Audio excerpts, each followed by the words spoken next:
In this video, I'm going to show you how I made my own custom birthday ice cream cake. Hi there, my name is Carly and welcome back to my channel, Adventures in Yum. Last year, I made my birthday cake for the first time because, well, there wasn't much else to do for a pandemic birthday. But making my own cake actually allowed me to try a few new ideas that I had, like making an ice cream cake for the first time, which I learned a lot from, and also trying an Oreo and Funfetti cake recipe and seeing what a tie-dye or multicolor drip would look like. This year, I decided to make another ice cream cake because my personal favorite dessert is ice cream. This cake was inspired by Cold Stone Creamery's Mint chocolate chip ice cream because that was my absolute favorite as a kid. For the cake layers, I decided to make some cakey brownies because, as we all know, brownies are amazing. I used Thomas Joseph's recipe, so I'll link that video below. To make these cakey brownies, add 4 ounces of chocolate and half a stick or 4 tablespoons of unsalted butter to a large microwave-safe mixing bowl. Melt this in short increments in the microwave or over a double boiler if that's what you prefer. Whisk between each heating. Once everything is completely melted, slowly pour 1.5 cups of granulated sugar into the chocolate and butter mixture while whisking. Once all of the sugar has been added and mixed in, we're adding 3 room temperature eggs one at a time. Once those are fully mixed in, we're adding our dry ingredients right into the batter.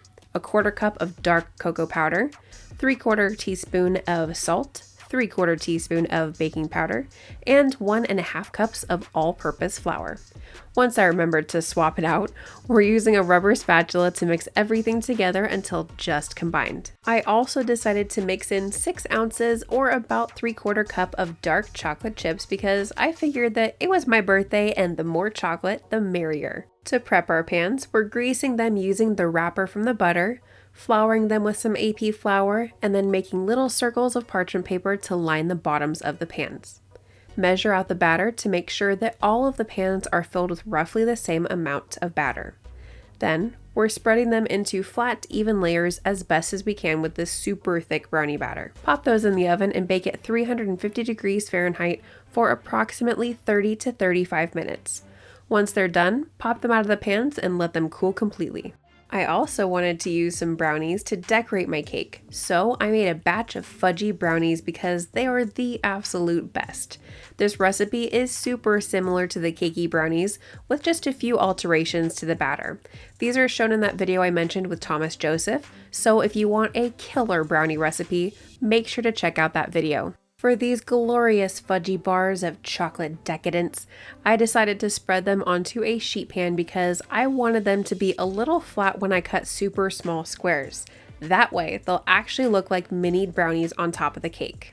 After making the batter as flat and as even as possible, we're once again baking at 350 degrees Fahrenheit for about 30 to 35 minutes. Once they were done, I let them cool for a little while, covered them in plastic cling film, and then placed them in the refrigerator to cool completely. To make the ice cream filling, I prepared a batch of my homemade mint cookie ice cream. Click the link in the description for that video. After mixing the cookies into the freshly made mint ice cream, I spread it onto a sheet pan and smoothed it into a flat, even layer. After covering it with plastic wrap, place it in the freezer until it's completely frozen solid. I highly recommend doing this step the day before assembling the cake. Once the ice cream is frozen, take a large cookie cutter with a diameter of approximately 4.5 inches and cut circles in the ice cream. We only need 4 circles, but I cut 6 just in case. Remove the excess ice cream and place it in a container to enjoy later. Now it's time to assemble the cake. Add a dollop of buttercream to act as the glue to keep the cakey brownie on the cake board. Then add one of the cakey brownie layers. Next, add 2 discs of the ice cream and center them on the cakey brownie. Use a piping bag fitted with a Wilton 1A tip to pipe rings of buttercream around the ice cream. This will help hold the ice cream inside of the cake if it melts while you work on the cake. Then add another cakey brownie layer and repeat until the rest of the cake is stacked. Once you place your top cake layer, add some buttercream and use an offset spatula to spread it into a thin, even layer on the outside of the cake. Once that's done, pop it into the freezer for about 5 to 10 minutes. Next, we're adding more buttercream and smoothing it all over the cake. Use a combination of a cake scraper and an offset spatula to smooth the buttercream. What's really cool is that somehow this cake ended up getting a lovely ombre effect while I used a warm metal cake scraper. I didn't add any separate buttercream colors or anything like that, it just naturally did this as I scraped and smoothed the buttercream. Once we're as happy as we can be with our smooth buttercream, pop it into the freezer for about 15 to 20 minutes. Before we finish this cake, please make sure to hit that like button and click subscribe for more yummy videos. While the cake's chilling in the freezer, we're whipping up a few of our decoration items. First, let's make the whipped cream. To a large mixing bowl, add half a cup of granulated sugar and 1.5 cups of heavy whipping cream. Whip on a medium-low speed until it achieves soft peaks. Add 1 teaspoon of vanilla extract and then whip it until it achieves stiff peaks. Pop that in the fridge until we're ready to pipe the whipped cream. Second, let's make the chocolate ganache for the chocolate drip. To a microwave-safe bowl, add half a cup of chocolate chips and 1/4 cup of heavy whipping cream. Heat in short increments of 15 to 30 seconds, stirring in between each heating. Once it's completely melted, let that sit at room temperature for about 5 minutes, which is when we should be ready to use it. Once the fudgy brownies are chilled, use a chef's knife to cut them into small squares about 1/2 inch to 3/4 inch in size. Set those aside until we're ready to use them. And third, we also want to prep our waffle cone pieces. Cut the bottoms off a few waffle cones. They don't have to be super precise, I just eyeballed it. Then take one of the tops of the waffle cones and break it into pieces. We're going to add these as extra decoration because when I was younger and I wanted to extra treat myself, I would get my ice cream in a waffle cone or waffle bowl. Or, to take it to the top tier of treating myself, the glorious chocolate dipped waffle cone. Now let's finish this cake. We're piping a border of whipped cream along the bottom of the cake using a Wilton 1M tip. To pipe the border like this, apply some pressure to the piping bag as you barely move to the left, and then release pressure as you pull to the right side.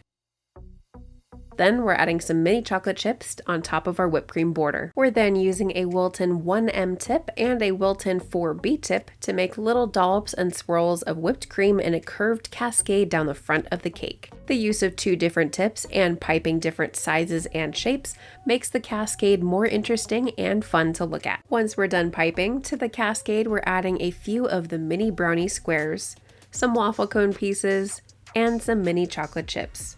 I also decided to cut a few of the mini brownie squares into 4 even smaller brownie pieces, and look at how freaking cute they are. We're adding some of these to the cascade as well as more mini chocolate chips because remember, the more chocolate, the merrier. We're also adding more super mini brownie pieces to the bottom border because they're so adorable and there needs to be more of them on this cake. Next, we're using either a piping bag or plastic squeeze bottle to add our chocolate ganache to the side of the cake. We make sure to do drips of different lengths by squeezing either more or less ganache. After completing the drips around the cake, we add a generous amount of ganache to the top of the cake and use an offset spatula to smooth it across the top. Then, using the Wilton 1M tip from before, we're carefully marking the top of the cake and then adding dollops of whipped cream. The little markings help us make sure that the dollops are evenly spaced. Now, we're adding the tips of the waffle cones we cut earlier to a few of the whipped cream dollops. Then we're adding brownie pieces to the tops of the rest of the dollops, followed by sprinkling some mini chocolate chips between the whipped cream mounds. But wait, we're not done yet. Almost though, I promise. We're using the Wilton 1A tip from earlier to pipe some of the mint buttercream into the mini waffle cones to make them look like mini ice cream cones. Top them off with some whipped cream and a mini chocolate chip, and this admittedly over-the-top mint chocolate chip inspired birthday ice cream cake, holy crap, that's a mouthful, is complete. Okay, honestly, frozen brownies are a complete pain in the butt to cut through, and the resulting pieces kind of looked like a hot mess, and that's why I gave up on trying to film cutting them. If you decide to make a cake like this, just please be careful and make sure that we don't cut off any appendages. Also, while cutting the cake, I realized that the ice cream was super melty because I had the cake sitting out for so long while decorating it, so the pieces would have turned out better if it had sat in the freezer overnight. However, it was still definitely delicious and totally reminded me of my favorite childhood ice cream. You can also find this cake on my website, adventuresinYum.net. The link is in the description below. If you're interested in checking out some of the products I used in this video, please make sure to check out the video description below for their Amazon links. Thank you so much for joining me today. I'll see you next time for another yummy adventure.